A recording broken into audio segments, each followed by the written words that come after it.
ये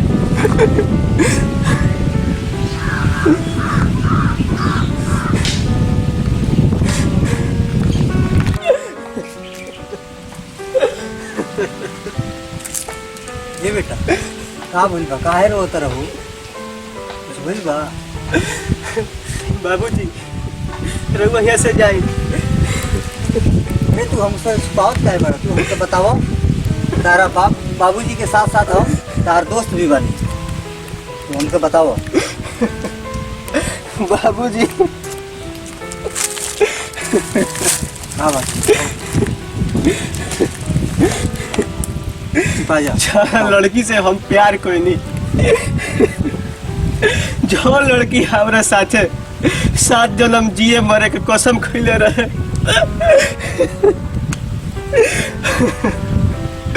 आज ओकर शादी हो गई। हमारा के आज छोड़ के वो दूसरा घर चल गई। बताइए बाबूजी हम का करी। हमार माथा टेंशन से फाटल जाता। हमें कुछ समझ नहीं आवत कि हम क्या करी।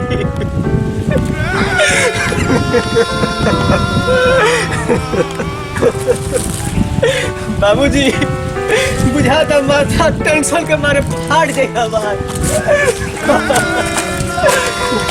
अरे बेटा कुछ समझ नहीं आवत। इतना टेंशन ना लहल जाला ठीक बा।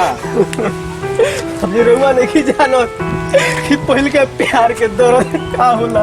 खरजा में इतना दर्द उठता नहीं क्या करियो कुछ समझ नहीं आवत।